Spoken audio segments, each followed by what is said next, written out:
Have you seen Army of the Dead yet? Have you?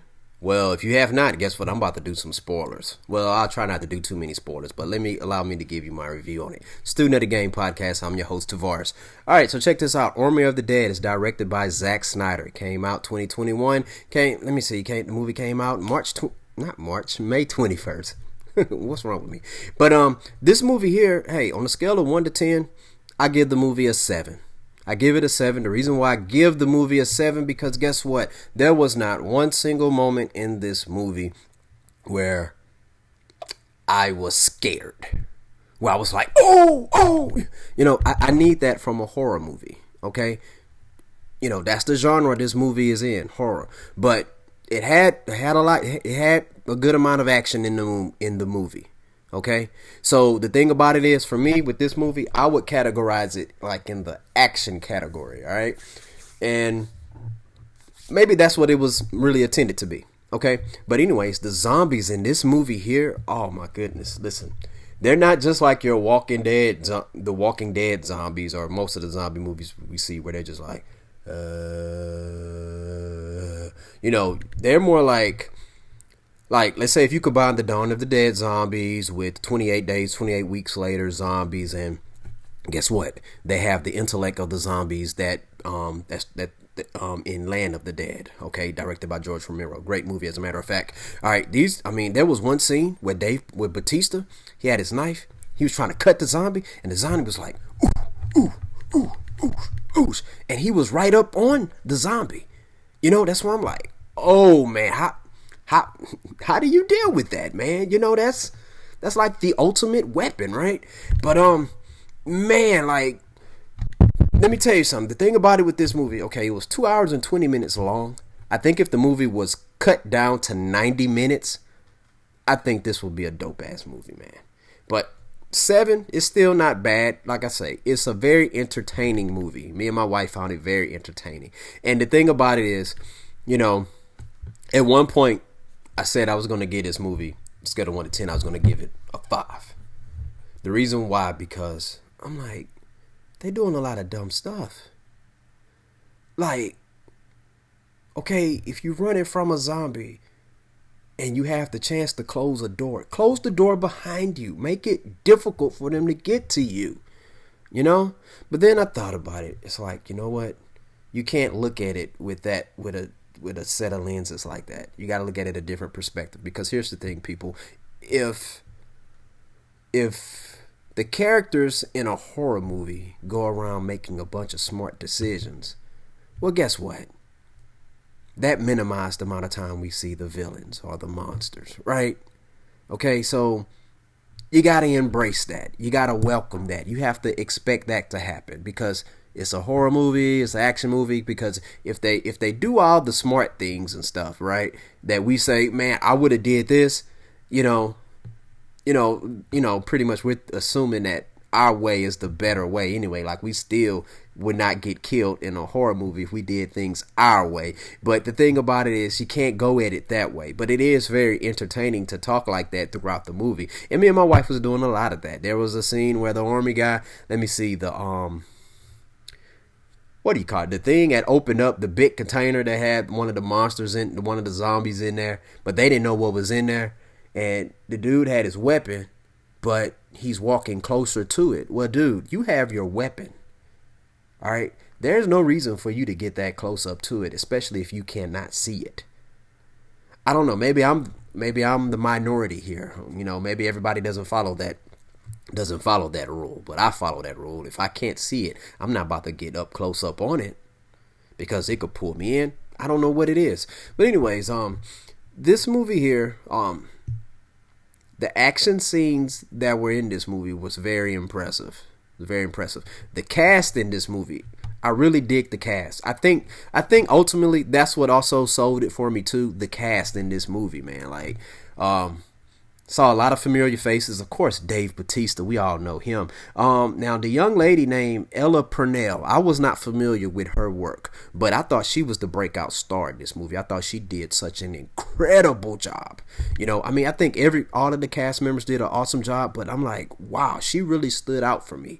All right. And for some reason, on the face, like she kind of looks like Courtney Cox when she was in Masters of the Universe, which is the live action He-Man movie. That's what she kind of reminded me of. I don't know why. It's just some type of aura the way she is or whatever. But I thought that young lady did a brilliant job. And the thing about it is, I'm not sure what other movies she is in, but I'm definitely gonna check out some of her previous movies that she's in or shows and whatever upcoming projects she may have coming.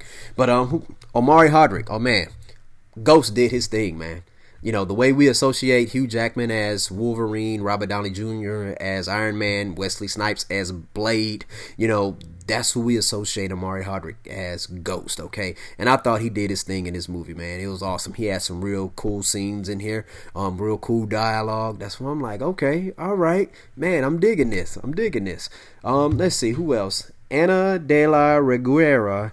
She plays Maria Cruz, who's one of Dave Bautista's character's friends. I thought she did a good job. I mean, I'm not familiar with a lot of her work, but I'm going to become familiar with her work because she did such a real good job. Theo Rossi, man, that's Juice from Sons of Anarchy. I didn't know he was in this movie, all right?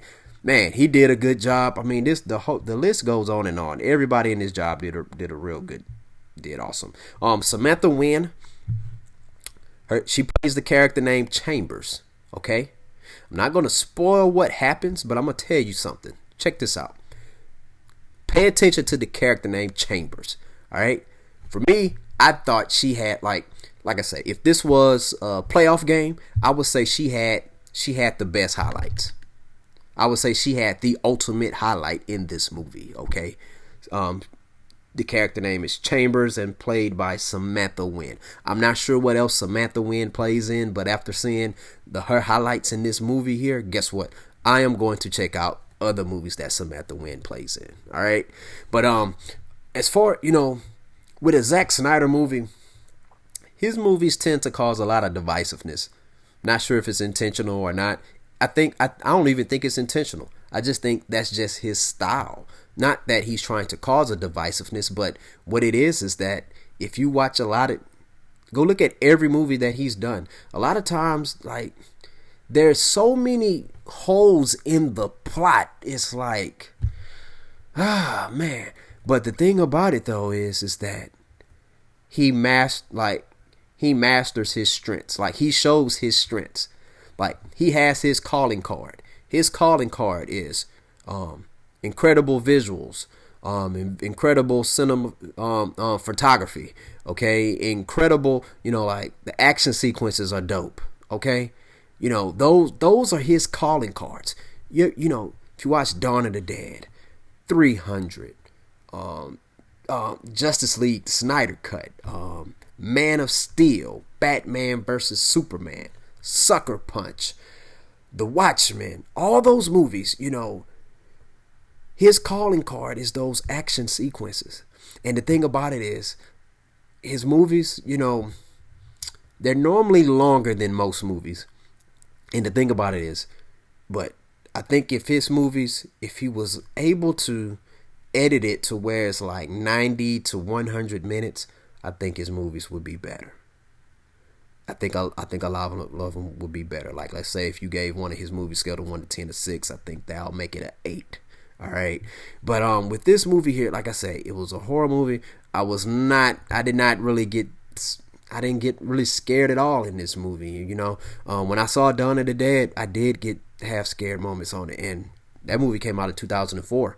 And that was his directorial debut. Now, when I watch Dawn of the Dead now, I still cringe and get scared on certain parts of that film. All right. But with this movie here, I mean, it felt more like an action film. It did not feel like a horror movie. All right, that's the part I was a bit disappointed in. But what made up for that was the execution of the cast. I thought they nailed the assignment. All right, the action sequences, they did it for me. You know, like hey man, I love action movies, man. You know, I love action movies, and that's what I appreciated on this. Like, it didn't give me what I wanted horror-wise, but action-wise, it gave me what I wanted. All right. The movie was a long movie, 2 hours and 20 minutes, but you know, it. What I do with a lot of movies that's that long is that I try to break it down as if it's like as if I'm binge watching a series, right? You know, the first 20 minutes is of the movie is like the first episode, then the next 20 minutes is like the second episode, and so on and so on. And I think when you do it that way, it's like, okay, yeah. Cause see, like the final, I'll say like the final 30, about the final 40 minutes of the movie, oh man, oh man, it's pure intensity. Okay, it's intense. All right, and I really like that. I enjoyed that. So it's a good fun film to watch. It's very entertaining. I mean, hey, me and my wife, like when we watch movies, man, we always talking about like, man, he should have did this or they should have did that, you know. But like I said, once again, if people made smart decisions all the time in movies, you know, we wouldn't get the horror villain. We wouldn't see the horror villain that much. But you know, it was very entertaining to watch, and I recommend that you check this movie out. It's worth checking out. We didn't get a chance to go see it in movie theaters. We haven't went to a movie theater since before COVID, but we was happy to watch it on Netflix. Turn the lights off, eat popcorn, put the kids to bed, watch a horror movie, snuggle up. But I highly recommend you all check this movie out and tell me what you think. All right. But like I said before, you know, you gotta let people make dumb decisions in horror movies or even in action movies, because if they didn't make dumb decisions, guess what? We wouldn't see Freddy Krueger. If those parents, like I say, man, when you think about it, Nightmare on Elm Street, those parents, I mean, the kids are saying, "Hey, man, Freddy Krueger." We're having dreams about this dude. Who is Freddy Krueger? And they don't know. They act like they don't know who Freddy Krueger is. And then they say, "Oh, just take some sleeping pills and go to sleep." All right. If parents wouldn't drop their kids off at Crystal Lake after Jason's just slaughtering people and stuff, guess what? We wouldn't see Jason in action, right? So you got to have people doing dumb things in movies for us to see the horror villains, the monsters, all right? And I appreciate the people making bonehead decisions in this movie so we could see the zombies, because those alpha zombies was off the chain, man. They was off the chain. Like that's something where it's like, man, I wouldn't want to be in that situation. I would not want to be in that situation. As a matter of fact, you would not be able to get me to go. I don't care if it's $1 billion. I mean, you going through that with those zombies. I mean, because what's the point of getting $1 billion and I won't be able to see it, or I won't be able to spend it? All right. And if you're a person like me who've watched plenty horror movies and sci-fi movies, anytime there's a situation like that, it's always somebody on the inside saying, well, you know what? You know, they always have some ulterior motive. Okay. So that would be a big concern for me. It's like, I don't want nobody to betray me, and then I'm stuck with all these zombies and stuff here, man. But I'm thinking about the movie Aliens, you know, Paul Reiser's character. Yeah, that watch too many movies, right? But anyways, hey, tell me what you think. Did you enjoy watching Army of the Dead? Did you think it was a real good movie, or did you not like the movie? Okay, and the scale of 1 to 10, what would you give Army of the Dead? And let me ask you this, okay? And don't be ashamed if you did, but were there any scenes in the movie where you was like, oh, where you was like scared in the movie, or just frightened or terrified? You know, let me know. Comment below, share your thoughts, hit the like button and that subscribe button. Guess what? Right now we're at 73 subscribers, and our mission is to get up to at least 100 subscribers before June. And I think we can do it. We're 27 down, and we can make this up, all right? But thank y'all for listening. Student of the Game Podcast. Peace out.